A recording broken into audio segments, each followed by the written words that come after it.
When I got married to my gorgeous wife, I always said to myself that I would never fall in love again. And that was true until I met the DJI Air 3S. And well, now things are kinda complicated. You see, this is the best prosumer drone right now on the market if you want to get into aerial photography and videography. And it's so much fun to fly.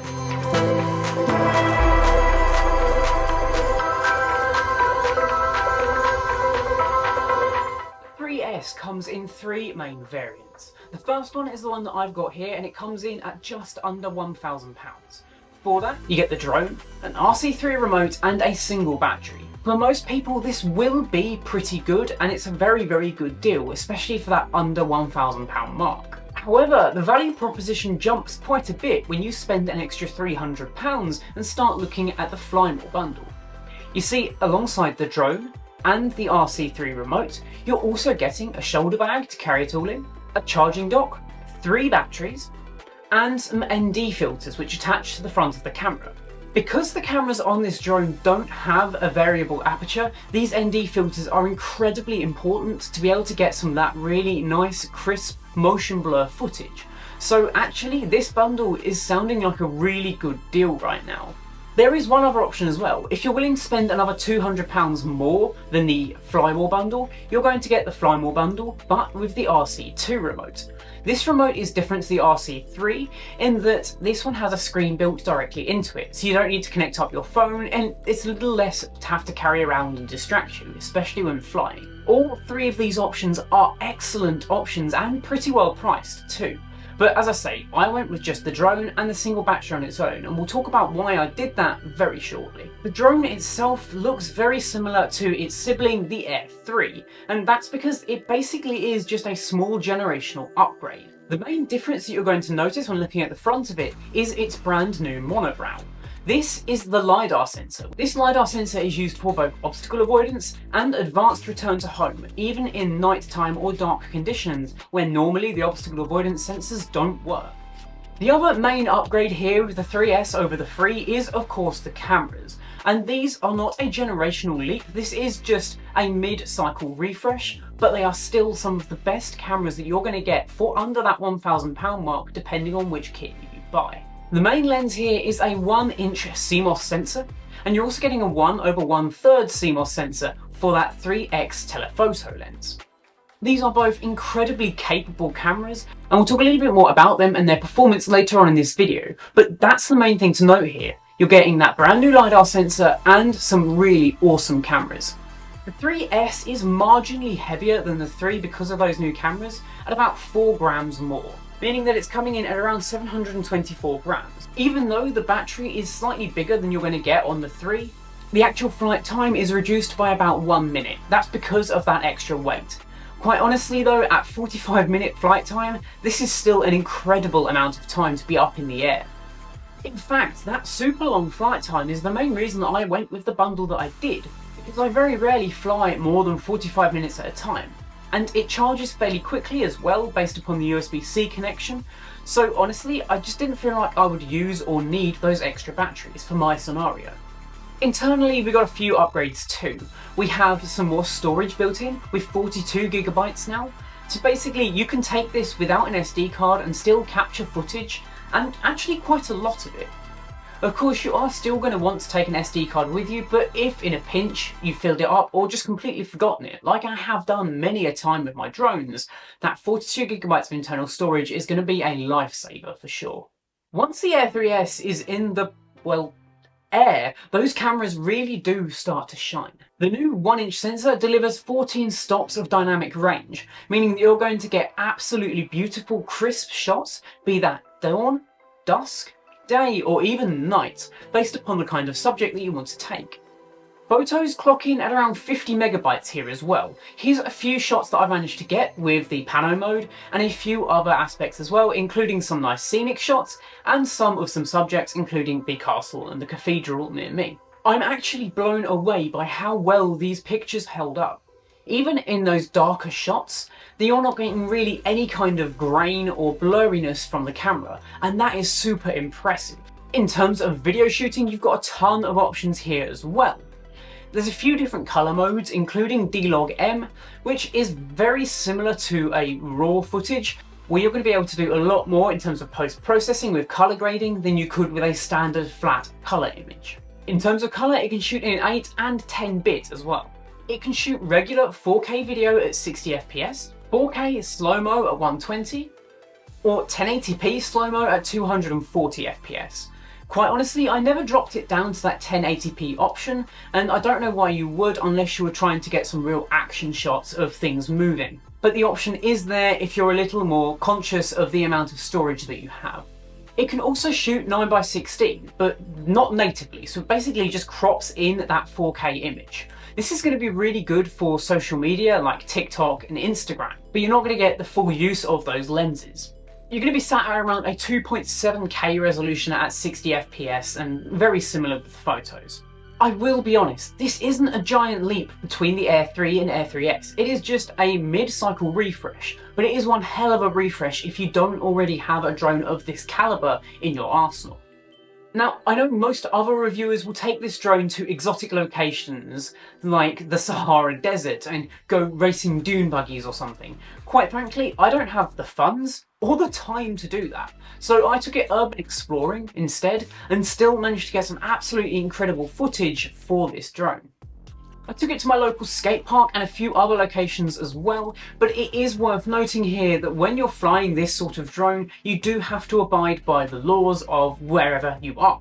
So for me, it's the CAA, and there are a lot of rules on where I can and can't fly this thing. It's actually quite difficult to fly a drone that is this heavy here in the UK without having to unlock zones and not fly too close to people and buildings.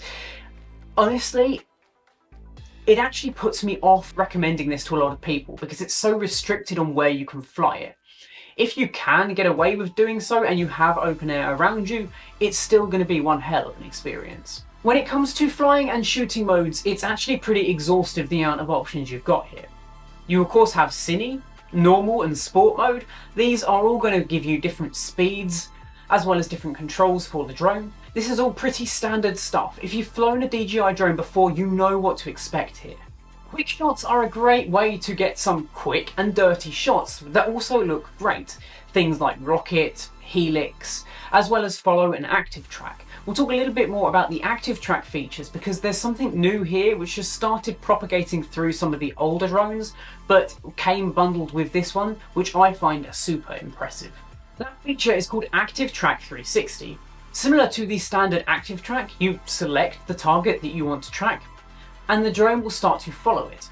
However, the 360 part of it allows you to see in the bottom left corner of your screen where the drone is, also change how far or close it is to you, as well as what angle it's going to be at. This is super impressive and actually allows you to be a little bit more flexible with the kind of shooting you're getting. Let's say you're driving a car down a road. You can get in nice and close, or you can fly outwards, taking shots from the front, back and sides. Thankfully, the 3S also has 360-degree obstacle avoidance, meaning that it's going to basically not crash no matter where you take this thing and how you control it. This actually really came in handy when I was shooting. I took the telephoto lens and started doing some fun little tilt shift effects, but I didn't realise just how close I was to another building. And the drone physically stopped in the air, started beeping at me, telling me that I was closer than I thought. This is super impressive and super useful as well, because it can be quite hard to know just how close you are to obstacles and objects, like power lines, buildings, and even branches and trees.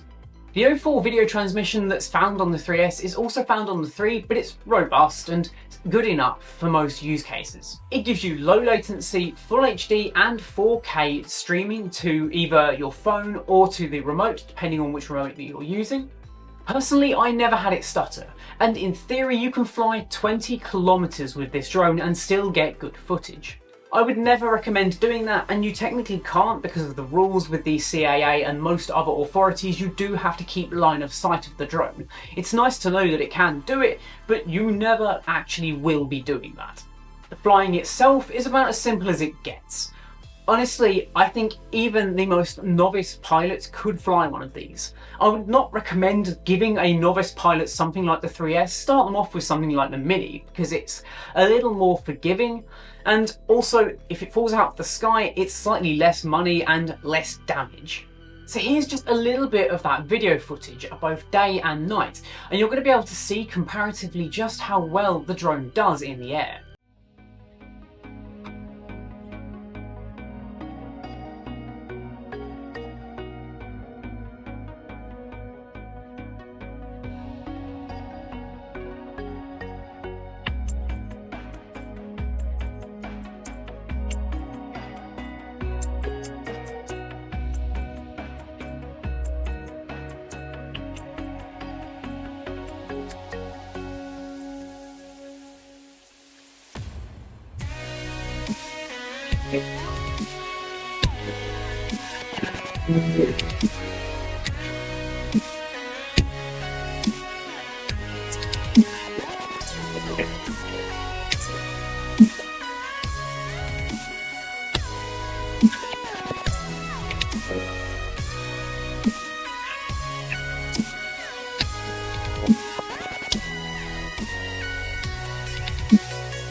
I've never had this much fun with a camera drone before. I just wish that the rules were a little more lenient on where and how I can fly it, because right now it feels far too restrictive, and I get why, because these things are not toys. They can be dangerous.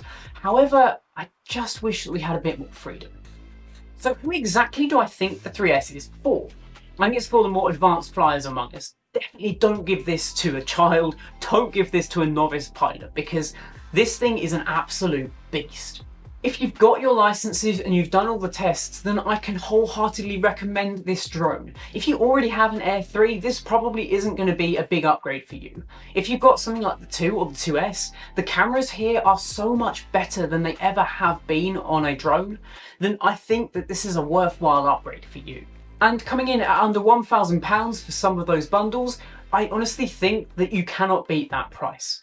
Anyway guys, why don't you tell me what you think of the DJI Air 3S in the comments section down below, and of course while you're down there as well, get subscribed, share this video, because doing all of that interaction genuinely does mean the world to me. Anyway guys, my name has been Robert, this has been Bite Size Clue, and I'll catch you in the next one. Adios.